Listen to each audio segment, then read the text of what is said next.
Hey, what's going on, guys? I hope you guys are having a good day. My name is Dr. Boyce Watkins. Welcome to drboycetv.com, the home for intelligent Black people. And today we're going to talk a little bit about families and particularly an example that a lot of you have brought to us and mentioned that you like our opinion on. And that's Kirk Franklin. Kirk Franklin and his son, Kerrion, had a real big blow up not too long ago. And as a result, Kirk has already issued an apology to the public, and this has kind of become sort of a conversation topic where he basically just cusses the hell out of his son. And a lot of people were trying to say, trying to wonder, okay, does this mean that he's not a true Christian, or that he's an abusive father, or does it just mean that he was frustrated? So today I got a chance to speak with Dr. Alicia about this issue. How you doing today, babe? Hey, good morning. How are you? I'm doing good. hmm I'm doing good. Now, I know you do a lot of family therapy and stuff like that, and I so do some. so you Yeah. see a lot of chaotic situations with families. Did you get a chance to hear Kirk Franklin and his? I heard it for the first time that one time last night when you played it. How did you feel when you first heard it? I was surprised. That's not a side of Kirk Franklin I thought was there. He don't put that on his gospel records, does I he? know. It's like when I think about Kirk Franklin, I think about that great music and that one song about smile. I don't know. I I don't know. smile. I do not know a single Kirk Franklin song. Oh, boys, you got to get with Kirk I just Franklin. know He's he. so I know he good. jumps around like a little black leprechaun in He all his songs. does. He's got a lot of energy though.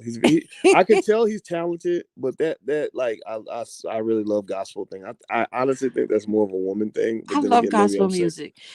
Yeah, I do. I absolutely love gospel music. And Kirk Franklin, gosh, I mean, he's been writing wonderful songs for a very long time. Very empowering, very uplifting.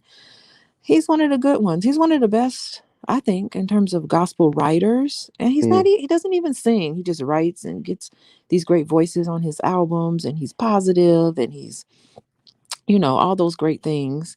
I think he's a little suspect. We got some sugar in the Got a tank. little sugar in his tank. That's right. Well, we ain't here to judge the sugar in this tank, But but that's not our business. you know That's what? between him and I don't even God. care. It ain't like the black church ain't complex. I don't diss the black church. Because my dad's a preacher, and I think that churches come in all shapes and sizes. But it is real fascinating because we know that the church is full of human beings, right? Like that. That's the most and it's like all kinds of ridiculous ratchetry can go on, right? But it's like because God forgives me, I could just be more ratchet than the typical. You take it and leave it. Get what you can out of it. And really, it isn't any of our business what happens in the bedroom for Kirk Franklin. Oh, Didn't well, he have a porn addiction? he did mention that. I forgot about that. He had a porn addiction. So there's some issues there with Well, him. but that doesn't have anything to do with what happened with his son. But it, do- It well, is but related. how it's related to me. You're right. Mm-hmm. It is related. Mm-hmm. It's related because those of us heathens who don't go to church, because I guess that technically makes me a bad person. It's like you think that or the perception is that people who are in the church and lead the church Mm-hmm. have a different standard, right? Like almost like when they talk about police officers, like if a cop's like, well, I killed him, yeah, but people shoot people all the time, but you're like, no, but you're a cop, you have a different standard. Well, I mean, I know your dad's a retired police officer, but and he could talk about this too, is that a Mhm. lot of police officers are perpetrators of domestic violence too. Yeah, well, a lot of I've seen that. the similar to the police department. hmm I think the church and the police department, one thing they have in common is it's like they have a certain perception from society that you are above the board, but you also see where those institutions attract mentally ill people. Well, I mean, their job is to, okay, so police officers' job is to protect and serve, Hmm. but at the same time, being in that position, you see the dirtiness of society, and how could that not affect you? Mm. Right. And so, okay, so churches, their job is to, what is that? Well, For religion and to well, I talk think about that the Bible and, there's a difference in church members and church leadership, oh, yeah. So right? he's a leader for sure. Yeah, yeah, and I think that's where like if Kurt was just a guy who went to church, that's one thing. But the fact that he's seen as a leader, I don't know if he's ordained or something. Like it seems like everybody's Oh ordained. my God. He hosts this great show. There's this show called Sunday's Best. Mm-hmm. I don't miss an episode. It is so good. Like the best singers in the whole wide world are singers in the church. And Mm. he hosts that show, and I just am just like overwhelmed with how much talent there is out there, especially for gospel singers. Mm. Oh my Yeah. gosh. Wow, that is so hilarious. What?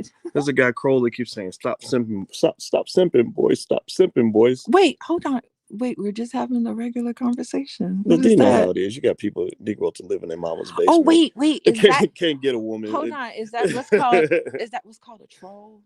Yeah, yeah, it's okay. I don't mind. I don't mind being called. I don't care. If you're a real man, you don't care if people if fake Negroes call you a simp. It's like whatever, man. If you're secure in your manhood, you don't need another man to affirm your manhood. You Uh-huh. just go out and you just be a man. You know, I learned that from my daddy. My daddy, my daddy would probably be accused of toxic masculinity. You know, he's a veteran and he's just a real man. Like my dad would kill somebody to protect his family. You know, so I learned from my father that if you're a real man, you ain't got to go around with your chest out, proving to other men that you're a man. Like why do you got to prove it? If you got to prove it, that means you don't believe it. Well, the But if you're thing comfortable in your manhood, you don't have to prove shit to nobody. So I don't got to prove nothing to nobody. well, I think what should matter to you the most are the people, your close friends, the people who are around you, your family. That Well, should matter. And well, I think also mhm, though, remember this. So manhood is a personal thing, right? mhm, mhm, For men, like I mhm. don't think a woman. I don't want a woman telling me how to be a man. Like that's not. So I get your perception. Just like I couldn't tell you how to be a woman because there's things about womanhood I will never understand. Like with our girls, like there's things you can tell them that I will never ever be able to replicate. Mhm. But so same thing is true with manhood. Like when it comes to me and Quincy, there's areas where women got to get off the bus. A man, men got to be men, and that's it. So but Hmm. anyway, okay, so That's let's interesting. get back to Okay. Kurt. By the way, if everybody who's watching, if you could please hit the thumbs up button, share button, subscribe button if you haven't done it yet, and also subscribe to yourblackworldtv.com. There's the URL on the screen, and that's where we have intelligent black conversations on a regular basis. So we believe in black intelligence, and as you know, the internet is full of ignorance, and so so we're trying to be a beacon of light in a world of just dummies. But Yeah, well, I think like the point I was trying to make earlier was just that like okay, what matters is how your close friends and family think about you. mm-hmm, And I think for Kirk Franklin, after we kind of like read that article, was that he made a public apology. So he cared more about what these strangers, people that he doesn't mm-hmm, even mm-hmm, know personally, he mm-hmm. made this public apology, but he didn't quite make things right in terms of his family, the people who are close to him, his immediate family. So I think like his son, and I know you're going to read the article. Are you Yeah, going to do that? I think yeah, like his son in the article, his son was just like, okay, you made this public apology, but you didn't apologize to me. You didn't make things right with me. And I think like it's almost like, oh, this is a PR problem. Let's try to like squash it. But then he still has these issues with his son. yeah. Well, Janet says no need to apologize. Your son has tried to manipulate the parents of this world, but guess what? We've all been there. I don't care how saved you are. Your disrespectful kids can make the hood come out. Yeah, I saw the hood definitely came out with Kurt. Yeah. I mean, he was cussing. I mean, he didn't sound like no gospel singer, but you Yeah. can understand that. Like, and you don't know the history there. I mean, it sounds to me like it's something that's pretty deep, maybe very frustrating for both of them. Yeah. But Um, I think like when you're a parent, being a parent, because we're parents, you mm, set the tone for how that relationship is going to be as the mm, parent. mm, And so when things start to kind of unravel, which it totally was awful that that son recorded that and put that out there, mm. that was a pretty terrible thing. But, it sounds like he just was very frustrated and very angry at his father. And so I'd be wondering, like, where's that anger coming from? Like, what's happening? But you can kind of see both sides. On one hand, Mm-hmm. I Mm-hmm. imagine being the son of Kirk Franklin is not fun. Even in my own family. Like I haven't done as much as Kirk Franklin has done. But Mm-hmm. when I go to different places, Mm-hmm. we get interrupted a lot. People are like, people want to take pictures and stuff, and it takes away from your family time. Mm-hmm. And your Mm-hmm. kids can feel like they don't give a shit. They don't care how famous you are, how much money you made. None of that, because they just can't. They don't know what to compare that to. They're not thinking like, okay, we started from the bottom, now we're here. I remember when I was poor, now we're rich. No, your kids were born rich. Your kids were born in the spotlight, so they don't know what it's like to not be in the spotlight. So they can't. So they're not seeing it as a blessing. Sometimes they can see it as a curse. Well, I mean, it just sounds like, in terms of children, what they really want is they want attention and love from their parent. And apparently, that must have broken down somewhere in this family. Yeah. You want that love and attention. That money, I bet he'll gladly give up the money and the fame, just to have a real relationship with his father. I'm just saying. That's what I would think. Well, I You do know? think. And I think Rico Slade makes a good point. He says, "So did his son not break eavesdropping laws, which are a felony to record someone over a phone call unless they consent, depending on the state." Yeah, Okay, I hope it doesn't get into that sort of thing. I Like don't, I that's don't, a I little, don't think it will. But yeah. the thing about it is that that's a huge betrayal of trust. Like, and you can see where both of them messed up, right? I think Kirk Hmm, hmm. will admit that he shouldn't have let himself get unraveled like that, right? And he's probably has some regrets, maybe from when the boy was a kid. Like if he's 33 and Kerrion, the son, if he's 33 and they're having these issues, they started when he was little, Yeah. right? So at least you're the professional, you're the therapist, Hmm, but I imagine hmm. it's okay. And so I think Kirk has his regrets. And I think Yeah. for his son, it was kind of trifling, like to record your father like that, because that's the Hmm. thing about it is, people that are in the public eye, it's hard to trust people.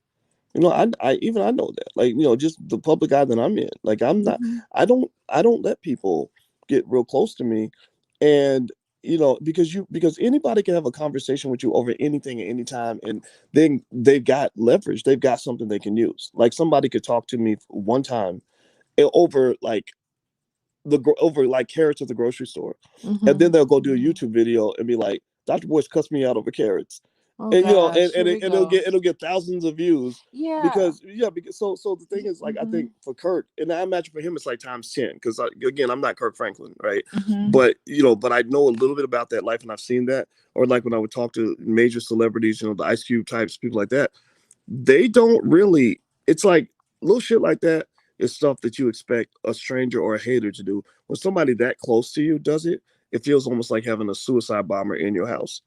Well, I think that's fair. That's a fair one, Boyce, because we didn't hear the entire conversation. We only heard like a snippet of it. So, I mean, some of it was out of context, and it was the part where probably Kirk Franklin kind of just went off. He just lost it. And I think all of us lose it. And what I like about Kirk Franklin is that he actually went back and he said, you know what? That's not what I was supposed to have done. I should not have spoken like that. I shouldn't have spoken to my son like that. I like that, but I would really, really enjoy seeing Kirk Franklin. And hopefully he's doing this, reaching out to his son and fixing this, Mm. you Well, know? let me read a little bit more about. I'm gonna read the apology. I think that's important. Okay. Do me a favor, everybody. If you could, please hit the thumbs up button, share button, subscribe button if you haven't done it yet. And also, because Alicia and I are big fans of things like Black relationships and Black people loving each other, we actually created the Black Love channel, where we actually talk about love and relationships, because we believe Black love is the ultimate love. And if you agree with us that Black love is the ultimate love, say yes in the chat. We'd love for you to subscribe to the Black Love channel. And the reason we do that is because I'm tired of Black men and Black women hating each other. In It is media. not the Black hate channel. Right. It's the I don't. Black Well, Love I channel. don't like. I don't. I think of Black men and Black women are both frustrated in certain areas, but Yeah. we ain't gonna get nowhere, attacking each other. Or women say, Hmm.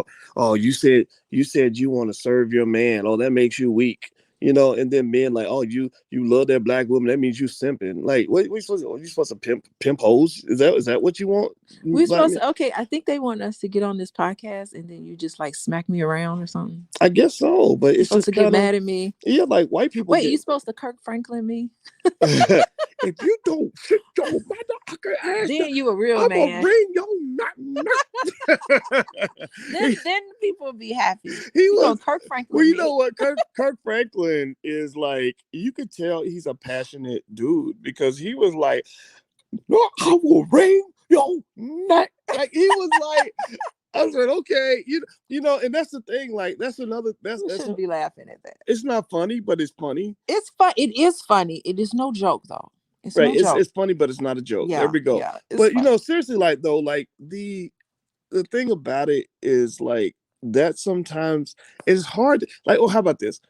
Old school, like which we, there's some things about old school parenting that work better than what we do now, but there's some things about old school parenting that maybe we need to leave in the past, right? And the thing is, if you grew up black, especially as a man, and you had like a father who was like Mm-hmm. really in your stuff, like you understand sometimes mm, boys don't always respond to like, oh, well, why don't you be a little nicer, blah blah, blah. Like sometimes guys got to get in each other's face a little bit. Yeah, and I think here's the thing. I think you just need a little bit of you need the masculine and the feminine. So that's where mothers and fathers are so important.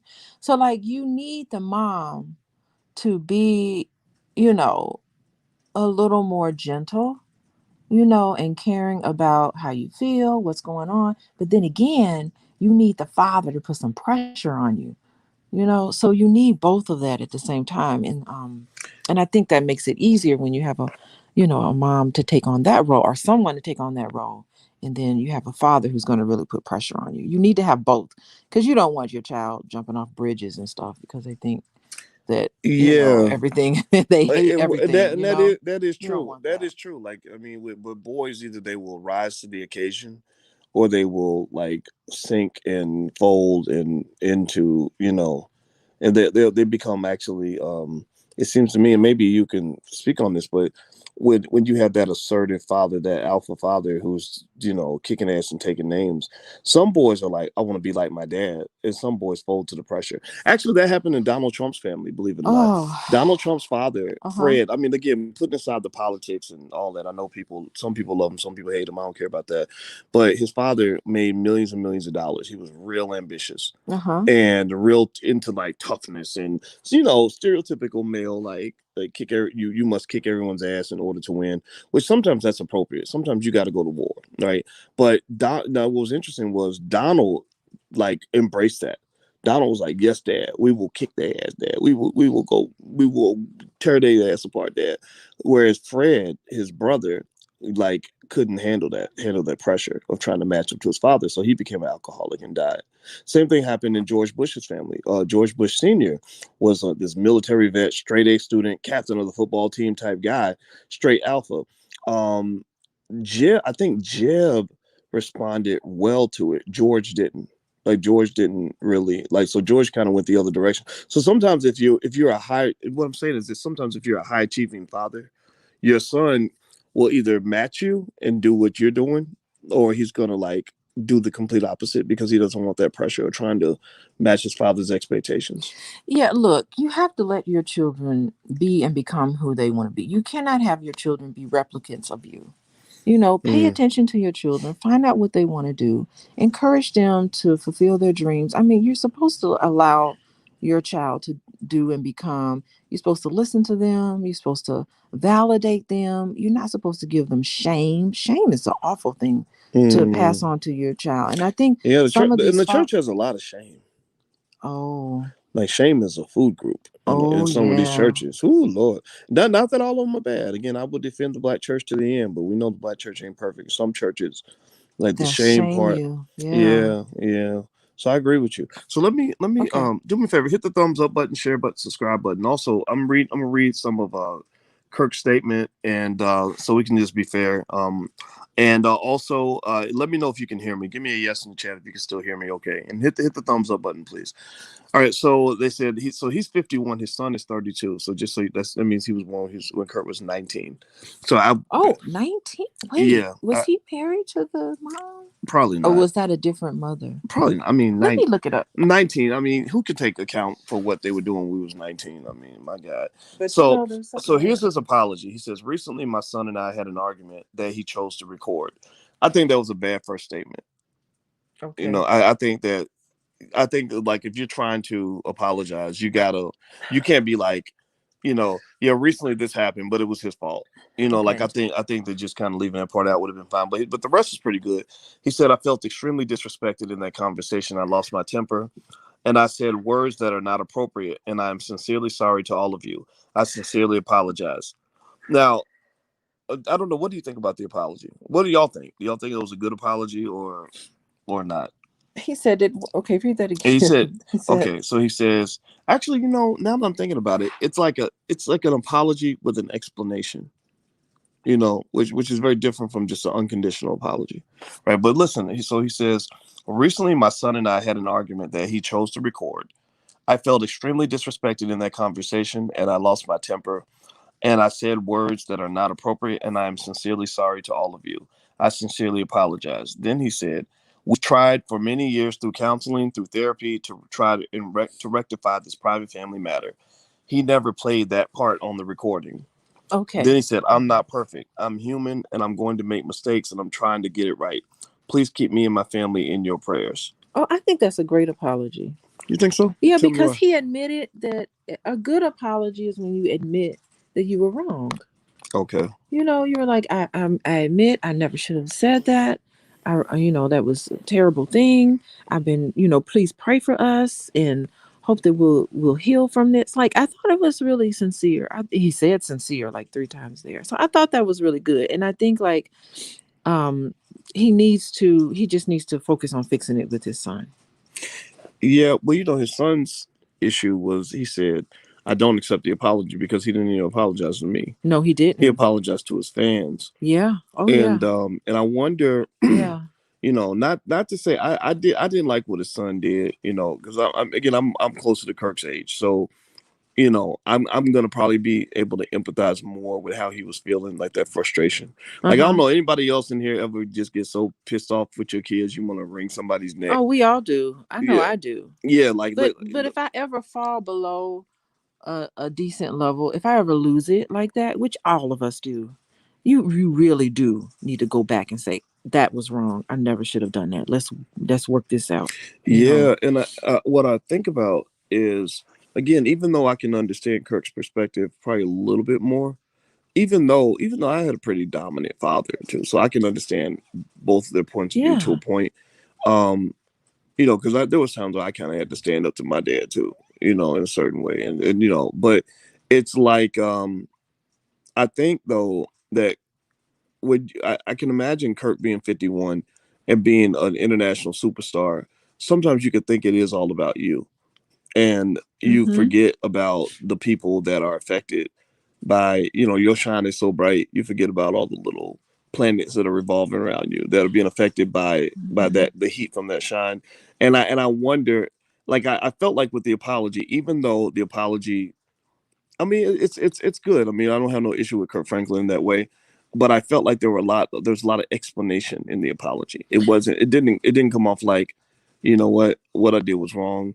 I should have handled it differently. Mm-hmm. I take responsibility for my actions, and then boom, leave it at that. Right? I apologize to my son, to my family, Mm-hmm. and then to God, and then to my fans. Right? Put the fans Wait, did last. he mention God in the whole thing? Oh, he didn't. He sure as hell didn't, He did he? didn't say Well, Jesus or God. since when do we like God getting away with some good gospel music? Well, some of the gospel music starting to sound like hip hop anyway. Well, Like yeah. some of the gospel singers are starting to like because they're trying to make money. That's the trapping of money and fame. Okay, They're trying to make money. They're trying to get clout. So yeah. some of them literally are imitating rappers in almost every way, except for when it gets like right at the line, like cussing or like when you really want to call that woman, out of her name or whatever. You know what I mean? Like it almost feels like I don't know. From what I hear with the gospel, like they're trying so hard to be mainstream that some of the gospel artists become like rappers. Well, they're trying to cater to a younger audience. But I think like while you were talking, what I was like reminded of is that yeah, I mean, he's the oldest son. We can just assume right now because we don't know for sure, but he's the oldest son of Kirk Franklin, and I am certain Kirk Franklin was away from the house a lot. I'm certain he's out there, he was touring, he's writing all that music, probably in the studio, don't have time to deal with his child. I mean, just think about how intense Kirk Frank was putting out Mm-hmm. music like all the time. I mean, he was putting out all this music, investing all of his time and attention was paid toward these choirs and getting the singers together. I mean, it was a very probably a very busy schedule, and he probably did not have a lot of time to even get to know his son. They don't, Yeah. probably don't even know each other, Yeah. to get to know his son. And I think, like children, they start to resent, they start to resent the church. And you They don't start even. to resent their father, and they start to resent all that fame because to them it represents, this is yet another thing taking my father away from me, and he's giving attention to these other things and not enough attention to me. Well, what I think about too is I wonder. I would have a hard time imagining that he grew up inside the house with Kirk growing up. I Yeah, we imagine don't if know. so there's a situation maybe where he lived with his mama, and then he maybe saw his mother's frustrations, like you mentioned, that parental alienation thing. It could be possible that Kirk could be affected by Oh parental yeah, we alienation. don't. Like you talked about that, right? That sometimes when the child lives with the mother, Hmm. if the mother is poor and the father is wealthy, then the child can sometimes feel out of loyalty that they should hate their father, you know, just because the mom was mad at him too. Well, moms do. Well, it's usually the custodial parent that does this to the alienated parent, to the Mm, outside parent. And I don't know if they necessarily intentionally do that. Like, mm, that's why you shouldn't allow children to overhear you talk negatively about the other parent. Like, that's just mm. so important. If you love your child, the best thing you can do is love the parent. Is Yeah. love your So if you're a father and you really love your children, the best way to love your child is to also love the mother. Even Mm, though the mom could be doing some things that that get on your nerves, you've got to love that mother, because the child's like, I'm half of my mom, and if you don't like my mom, then you don't like me. yeah, I'm curious. They think like that. Go ahead. Does Hmm. anybody know? Did Kirk grow up? Um, I'm trying to search it right now. Oh, sorry, did his son grow up in his house, or did his son grow up like with with a woman that he had a baby with when he was young? Because it seemed like Kirk was kind of in the streets for a while before was he. he? I I'm don't not sure. know. Well, I mean, we know about some of the challenges he's had, and I wonder if they how much time they were able to spend together, because because a lot of times you'll see fathers that will get into it with their child, and everybody wants to say it's because the father ain't nothing, but sometimes it's because the child was turned against against the father. So he's like mad because he's like, I'm trying to be nice to you and you're not. Hmm. You're resisting me at every turn. So that's like a real thing. Like that's a real thing. Oh So wait, okay. I'm looking on Wikipedia. So they both had a child from previous relationships when he married his wife Tammy. okay. So, okay, Boyce, you're on to something. Yeah. Well, so I Yeah, guess if they don't live in the same house, they didn't know each other very well. they didn't know And each other. so maybe they're trying to piece this thing together. And but when I read I'm gonna tell you, when I read Kirk's, if I were Kirk's friend, right, and I was talking about his apology, Mm-hmm, I would have mm-hmm. told him, you got to really humble yourself in this apology. It's gonna be hard, but because I think that what it is that when you're famous, um, there's a risk of a little bit of vanity kicking in, because you're so used to everybody catering to you, and it can be very frustrating when you have relatives who are like, I don't care how famous you ain't nothing to me. That's right. Like Yeah. that's and you're Not that you're not nothing to me. You're just as good to me as anybody else. Like, we're not gonna hear you gonna be like around your family. They call you Coco. You're like, all right, you could be the Boyce Watkins, but right now you Coco, and you come on and let's play some cards, or yeah, you know what I mean? Like, but, they keep but you I'm gonna tell you the truth. grounded. Hmm. They do keep you grounded, but sometimes it's like it's just one of those things. It's hard to explain. Okay. Like Okay. like when I in my own life, when I leave the house and I go Yeah. places and people just love everything you say, and they want to like they give you just an amazing amount of respect. It's hard to go from that to being in a space where you might feel like somebody's, in fact, they're disrespecting you, Mm-hmm. maybe Mm-hmm. just to make a point to you. Oh gosh, yeah, that's And then you awful. talk about a guy like Kirk Franklin. He didn't become an internationally known success by being a weak little timid man. Like he seems like I wasn't surprised he got in his son's face, because that's how Kirk has become. Kirk Mm-hmm. Franklin is by getting out there and going hard for what he believes in, fighting back, fighting. He's a fighter. Like that same passion I heard in his voice when he's like, I will wring your neck. It's like Uh-huh. I think Kirk said that to the world. He said that to life. He said, I will wring your neck if you don't give me the success I Okay. deserve because I deserve it because I'm the greatest, and I admire that, but I can see where that would cause tremendous issues in personal Uh-huh. relationships. Uh-huh. Well, I mean, just thinking about the fact that he had a porn addiction, let's just talk about that for a Mm. little bit. That tells me that for Kirk Franklin, in and of himself, he is dealing with his own issues, because to have that addiction, it's just like that's where you get your comfort from. It's this Yeah, one single addiction.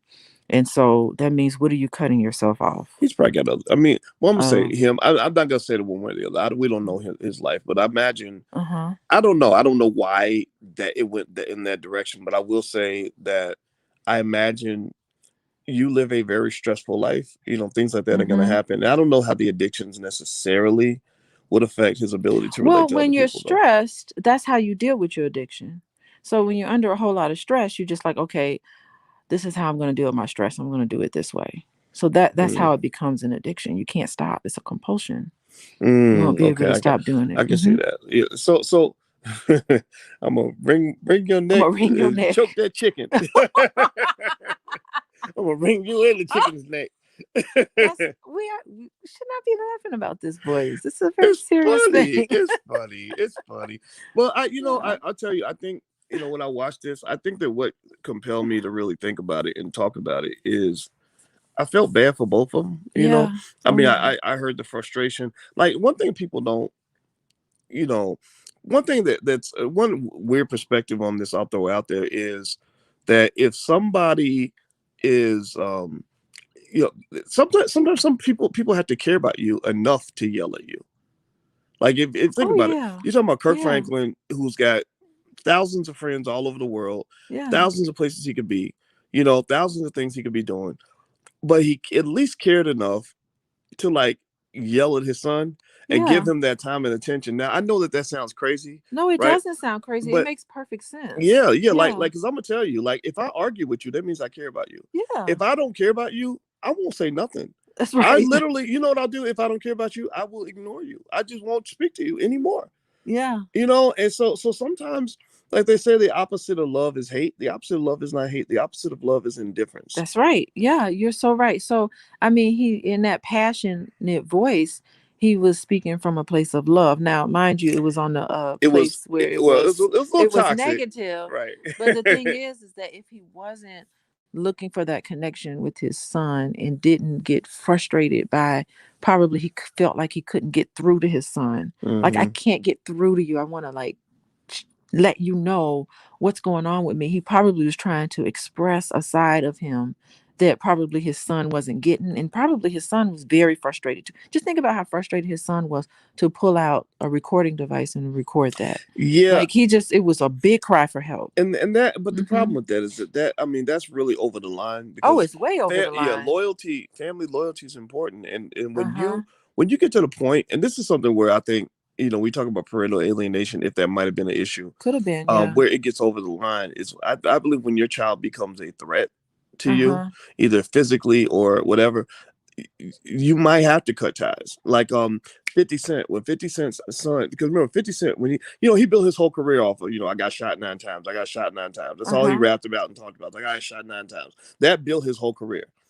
Well, if I'm not mistaken, like the people connected to him getting shot 9 times was this guy. I forgot the guy's name. He's one of the gangsters in New York, and Supreme something.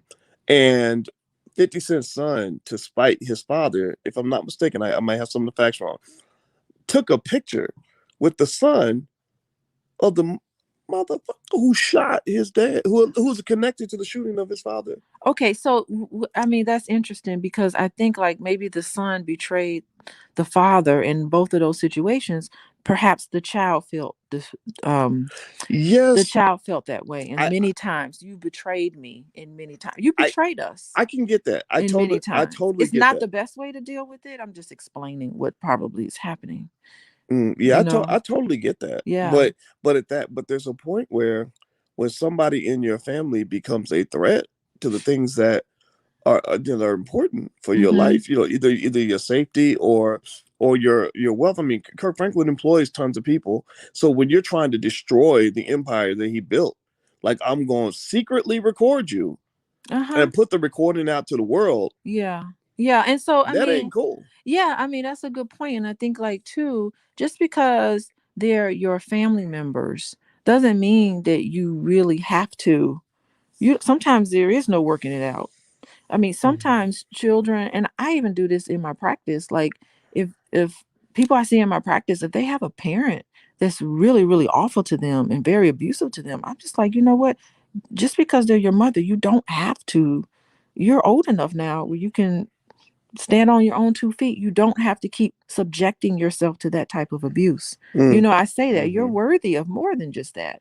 And it doesn't matter if they're your friend, if they're your family members, like you don't have to continue to stay in contact with that person just because you may have made a commitment to that person. But if they continue to abuse you, it is okay to cut yourself off from them. I agree with that. You know I put Miley's comment up here. what they Miley say? said, "Boyce, they got to go. He's not a child. He's a grown man. He got to go." That is Yeah, true. sometimes you That's true. do. 33 years old. If it, You ain't in yeah, middle school. Like uh-huh, you're uh-huh. not a teenager. Yeah, for sure. And I mean, that's what you have to do sometimes. Say, you know what? I wish you the best. I love you. And you have to forgive that person. Even if they don't even ask for forgiveness. That's a very tough thing to do. Yeah. But then again, you don't put yourself back out there like to get yourself hurt again. And you shouldn't feel guilty about that either. Don't feel guilty. Don't let guilt control your actions and behavior so that you can put yourself right back in a situation where you're going to be abused. Mm. Hey, You know? everybody, do me Hmm. a favor. Hit the thumbs up button if you haven't done it yet. Please hit the thumbs up, share, subscribe button. And by the way, Alicia is a licensed therapist. She's a full professor of social work, and so she's not just talking out the side of her neck. I am, and I cannot believe I've been doing this for 18 years, boys. yeah, you have. You've been doing this I for a have a while. grown baby. Yes, you do. Yeah, so Crazy. that's her website, Coaching with Dr. Alicia. I think you're booked up with clients, but you I'm got your I'm pretty full, you're but pretty. But there's a website if you I guys still want to talk to take a look. people. And Hmm. there's another, if you're interested in things like love and money and stuff like that, that's the blackloveblueprint.com. We have a whole series on love and money and all different kinds of things. So you can feel free to take a look. I will say this, I guess, just finishing off with the Kirk Franklin conversation. I do think, when the child is 33, that's different from when they were 13. And it may be time, to cut ties. Also, I think that there's there's something. If I were to give Kirk advice, I would probably tell him, you know, either learn acceptance, like either find a way to accept him, and Hmm. and work with the therapist, submit yourself to this. Like, you can't be big shot Kirk Franklin and deal with something as humbling as a Hmm. family issue, because kids can be an enigma. It's very difficult to do, and you don't understand that till you become a parent. Like, Hmm. kids are quick to criticize parents, but when you become one, then you're like, okay, now I'm not going to be so harsh with my parents because I know what they were trying to figure out. Because there are books on it, but there's no book on how to raise that child, and you don't know. Like, you could do Hmm. 99% of everything right, and that 1% might be the thing that the kid spends the whole 20 years talking about. But I also think that forgiveness, if I were giving the advice to the Yeah. son, Oh yeah. I would encourage him to consider forgiveness. Because my dad was a hard man. You could easily say that it was abusive because he was young. He was very young, and What do you mean abusive? my father was he was a PTSD Vietnam veteran and a cop. So in our household, a lot of the masculinity was driven by his ability to maintain control. Oh my. He's a very manly man, very masculine man. He's killed people. I never doubted that he would kill me if he had to. So I never challenged that. I wasn't gonna get in my daddy's face. He had guns. Like, So what happened when you had needs that need to be met? Like what if you well, you know hid what it was. something? To be real with you, some of Yeah. those needs were not met. And because I had a father, I had a biological father. For whatever reason, he wasn't around. I don't know the whole story, right? Okay. But he Yeah. wasn't there. And I'm 3. I had no father, and my dad stepped in and married my mother. And when he married my mother, I guess some people think he was simping. I don't know. Some of these little boys out here think that that's simping. I don't think it's simping. I'm glad he did it, and he took care of me. He really took care of me.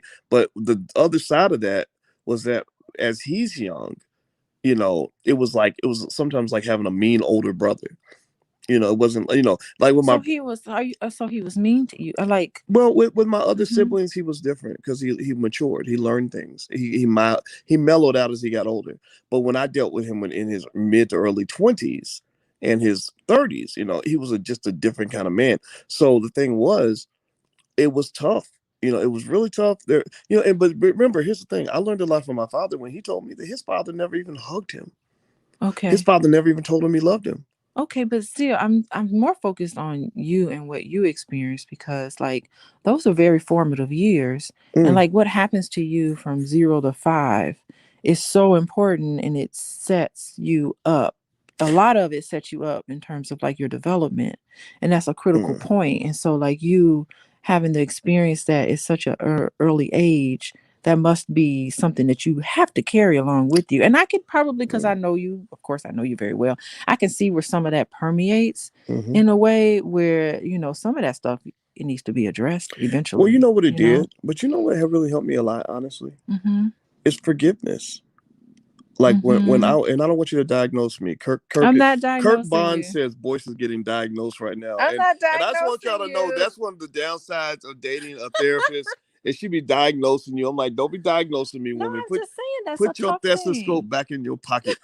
Anyway, so but no, let me just tell you what helped me. Like it was a matter of finding balance. Like I got to a point when I was 19 and I was very mad about some of the challenges. My parents did a lot of things right, but there were some things that they would do differently. And you know what I just realized is I said, I read something somewhere about the power of forgiveness and how Mhm. forgiveness is not for the other person. Forgiveness is for you. Like forgiveness keeps you from going through life bitter, pissed off, feeling like somebody owes you something, feeling like the world did you wrong. No, I chose to be an optimist. That's what really helped my mental health a lot.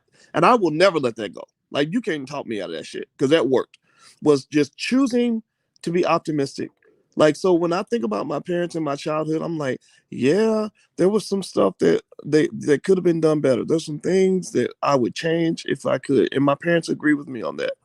But then I'm like, okay, then I think about, okay, what are the positives? Number one, this man, I was not his son.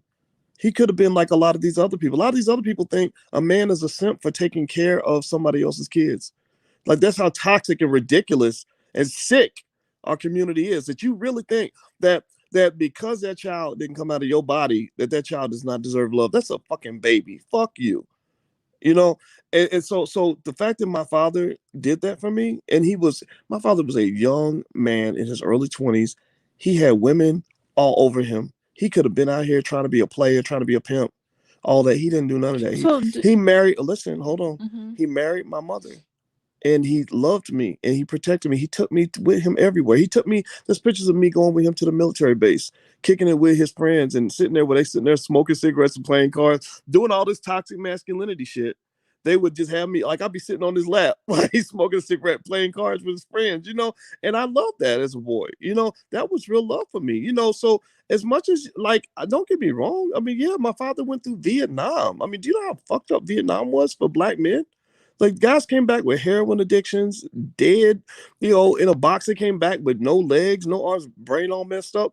The fact that he was able to walk away from a heroin addiction that he picked up in Vietnam and Mhm. choose to be the man that he was, a solid dude who made sure we ate every day, who came home every day and protected us every day. I'm going to give him credit for that before I start picking away at the things he didn't do right. Yeah, but that's all good. The thing is, we could acknowledge a lot of that, but the thing is that there may have been times where you may have um you may have needed to be nurtured a little more. And Absolutely. it just makes me wonder about like sometimes the trauma that people go through when they're really young, it really, can hang on them. And Yeah. that, with a lot of adult survivors of trauma at an early age, they always tend to stick up for Maybe the identify with the parent. abusers like a Yeah, like a yeah, Stockholm syndrome kind they of thing. do. They have this Stockholm syndrome thing. And so, that's something that does typically happen. So, but with Kirk Franklin, I wouldn't imagine that some of these things haven't happened to him and his child.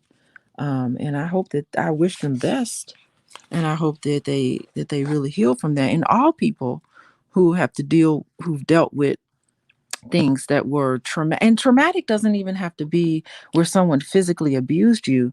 A lot of trauma comes from just basic neglect, and Mm-hmm. feeling like you're not even worthy. You're not Mm. even worthy of a father who even really, Yeah, made you number one. And yeah. you're not Hmm. worthy of having a mother who stepped in and protected you when it needed to Right. be protected you. And so you can grow up with a lot of anger toward women. You can have a lot of anger toward men. You can have a lot, and that really structures your personality too.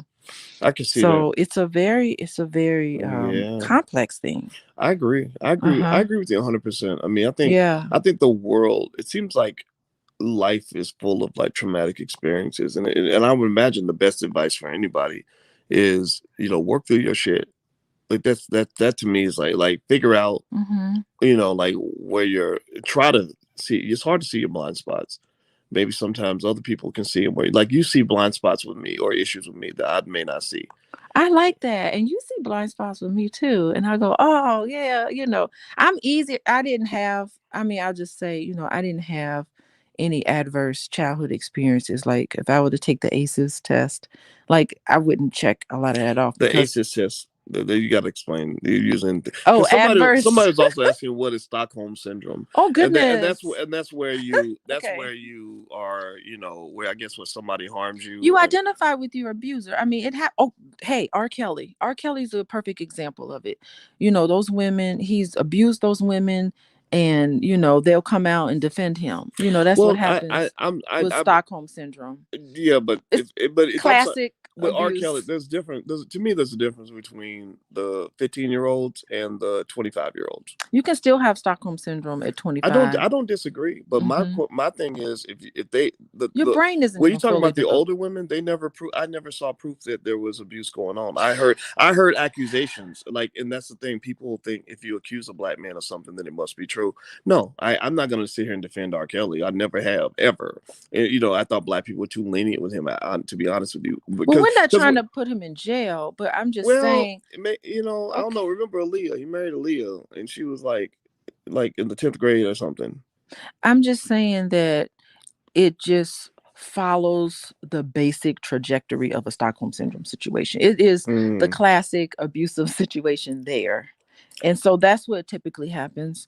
And that's what happens all the time in family courts all the time. The woman will put a protective order against her husband, and next thing you know, her husband's back in the house violating yeah. the protective order. I mean, it happens a lot, and it Well, happens even in abusive right, and let's not situations. forget though that there are a lot Hmm. of men who also forgive their abusive wives or abusive girlfriends. Like, Yeah, the women are extremely abusive, and right, the problem with that is that a lot of times it's not, men don't recognize that it is abusive. So, what's abusive with your significant, what a woman, what women typically do, is psychological and emotional. You want to be able to come to your partner and tell your partner how you feel about something, and you want them to honor that. You want them to say, "Oh no, that makes you feel uncomfortable. Let me stop this." yeah. And Well, you apologize for it. But mm, if you sit there and you're being defensive and you're criticizing and you get mad at that person, that's toxic, you like know? like Kirk Franklin. No, I break your neck, Ah, wring your nigga, neck. That's terrible. Terrible. nigga. And I bet he feels really bad about. That's a good thing. So when I someone's mean to you and they feel bad about it, no, I that's don't. a great thing. You're supposed to feel bad about I it. don't think he feels bad about it. I Oh. think Kirk is mad that I think he's like, now I'm really gonna wring your neck because you recorded our conversation. Got me out here apologizing. Like, I don't, I thought it was, well, you know what it made me think about? It was like we know, like, the church is a space where, from what I'm gathering, it's a space where you give people a big margin of error.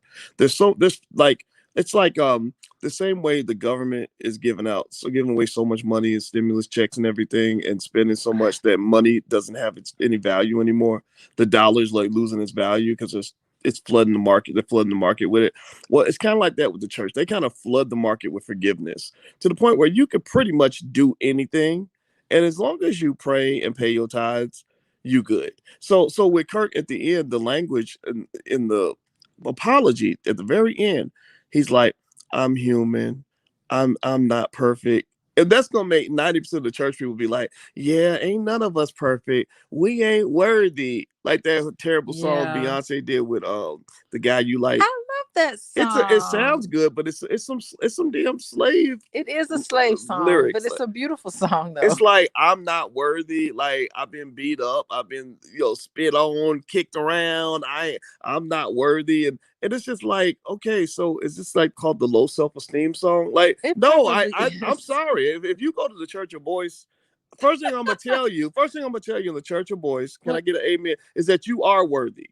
You are worthy, and that you can meet a higher standard. And that also you are not a victim. That's a there. Can I get an amen from the Church of Intelligent Black People? You are worthy. You are smart. You are capable. You can do anything that you put your mind to, and even if you're not praying, it's okay. I'm going to forgive you for that. I just want you to go and do your best. Like I think that's a better But he gospel. still loves me. I'm not worthy. Right, black people. I'm not honestly, as a man, and then again, maybe there's other people who disagree. And it's not a hate on the church at all. I don't have an issue with the church, but we know that the church ain't perfect. Just like ain't none of us Well, perfect, we're right? not the most religious people. I think that's the Well, we thing. have something called logic, and we'll analyze what you actually say Uh-huh. and be like, that don't make no damn sense. Like seriously, like I don't like I'm not no, you're not gonna tell me that the Mm-hmm. only reason I'm worth a damn is because some magical white man from the sky has blessed me or he died for my sins. Like, no.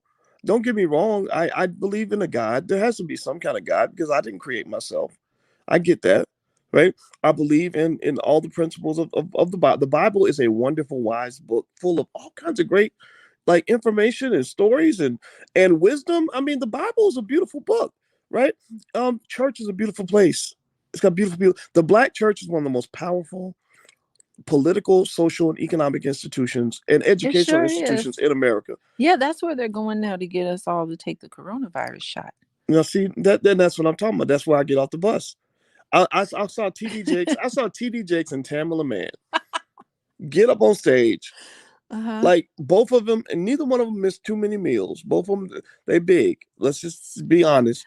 And they up here talking about get this shot. Here's Dr. Fauci. Here's your magical white man. He's just like Uh-huh. he looks just like Jesus, and he wants you to get this shot. Uh-huh. And ain't nobody saying nothing about Let me tell you. prevented. Wait, hold on. Uh-huh. The number one factor in catching those viruses is obesity. So why don't we start with the beginning and talk about preventing health problems as opposed to simply saying let's let the health problems happen and then but because we're not worthy and we just not able to do nothing for ourselves, we're going to turn to the government for a shot. See, people don't understand that if you're not careful, you can get to the point where you start looking at these Dr. Fauci's as your white Jesus. You start looking at the government as your God. It should be called godverment. Let me tell you, when I was in college, I joined in Indiana, I joined the gospel choir. And let me tell you, we would go to these churches, these black churches, and after we sang, they fed us all fried chicken, mashed potato. I mean, The I best food, would it would look taste so forward. good. I know I gained like 50 pounds just eating that church food in the basement. God bless those ladies cooking that food. Oh, But you gotta love the them. thing is, the food was delicious and it was soul food and it kept me going through the It'd be like week nice and and salty with everything. they got sugar in it. Ain't no It was reason even so good. why you got sugar in this particular like greens don't need sugar. Everything has sugar. Oh my God. And the sweet tea. Can you tell me the sweet tea Oh, wasn't doing? the Because sweet I'm tea. eating dorm food. I'm I'm sure eating I food. bet a million Negroes have died from sweet tea alone. Sweet tea was killing me. And I would and I'd take a plate to go and everything. But I love that food, but it was so unhealthy. Nobody should be eating that kind of food, you know. Yeah, that's the thing. So it's like a love hate thing. Yeah. Like they are like they could be like the local crack dealers. We're gonna deal you some religion and soul food, and you can stay high on that, and that'll get you through the week It does get you through the week. because you ain't worthy, right? We serve you some white Jesus, a little white supremacy on the side, right? Because we know you're addicted to that too. And I just kind of think, and I think it's okay to call these things out and still say that you don't hate the black church. Like I don't hate the black church. I don't because the black church is diverse. There's thousands and thousands of churches that have different agendas. There are churches out here that have excellent health programs. that don't do Doing some the great unhealthy things. food thing, Yeah. right? There are Hmm. churches that have excellent financial literacy programs out here. There are churches that have excellent relationship. You had some churches reach out to you Yeah, a about. couple of churches reached Yeah. out to me and pastors and everything about, about some of my content. And because they want to keep those families together in the church. And they know Mm-hmm. that they are limited because they can't be everything to everybody. They got to know they enough to know, oh, you need a professional. Well, you You know know, what? I love it's great. one thing. And here's one of the main reasons I love the Black church so much. There's about maybe 5 reasons I can say that I respect the Black church when we do things right. Is the Black church is one of the last holdouts for the Black family. Yeah. Oh Like yeah. that's one of the few places where they're real clear about the ones that are not trying to fit in. That's why I don't like trying to fit in with this. Again, if you're gonna be a faith, be a faith. Like, don't be secular. Stop trying to be secular. Stop trying to imitate. If you're a gospel singer, sing gospel. Stop trying to imitate the rappers. Stop trying to twerk in church. So because you're trying to be cool, you would see that type of stuff where people, it comes from people who don't know who they are.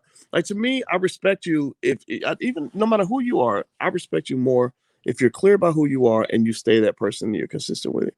So if you're a pastor, preach your damn Bible and stick with that damn Bible. Don't be How up you here. gonna say Don't damn be. Bible? Don't. Sorry. You Don't. shouldn't use that. But don't. I know. Don't be writing gay sentences in the passages or in between in between the passages. Like, well, Jesus probably would have approved of transgender. No. If it's against the Bible, then say that. It's all through the Bible that being gay is wrong. I'm Right. not saying I agree with that part, Mm-hmm. but it's all in there. Yeah, All like, through the yeah, Bible. and I think Hmm. that's if I was to name like one of the things I love about certain parts of the Black church is they're a holdout for family. They encourage family. I think that's wonderful. If I had a critique, it's like, stop being flimsy. Stand on what you believe in. Quit trying to fit in with the Democratic Party just because you think that they're your slave liberators. No, none of these parties gonna liberate you. So stop going along with whatever debaucherous bullshit they put in your face. Like, if you're not with it, just say I'm not with it and stand on that. Hmm. That's Hmm. how that's it. Because that's it. Because if you don't know who the hell you are, people will drag you all over the place, have you looking crazy and hypocritical. Hmm. Hmm. Y'all got that? That Hmm. that is your message from today from the Church of Boyce. The Church of Boys. Oh wait, I'm the first lady. You're the first I'm the lady of the first lady church. of the church. Oh, I okay. gotta get my hat. I gotta get my first Get your lady hat. church hat. Yes, Lord. Miss Alicia, you looking mighty blessed today. Why? Thank you. Why? Thank you. Amen. All Amen. right. Can the church say amen? We're going to get out of here. I got a meeting to go to. It was fun talking to y'all. And I hope you'll subscribe to the channel. And also, like I said, if you believe in things like Black love and relationships, me and Alicia chop it up a lot on the blacklovechannel.com. So feel free to go there as well. And we're not, we are a little silly. We have fun, but we're not into ignorance. We want you to be better and smarter as a result. And as far as Kirk Franklin and his son, I hope they work that out. And God bless both of you. And whatever pain you're feeling, I hope that gets healed. And the same is true for anybody out here that Hmm. feels alienated or disconnected or has had some trauma. Our heart is with you. So say goodbye, baby. Okay. Goodbye. All Goodbye, right. everyone. Talk to you guys later. Have a good day. Be good. Peace.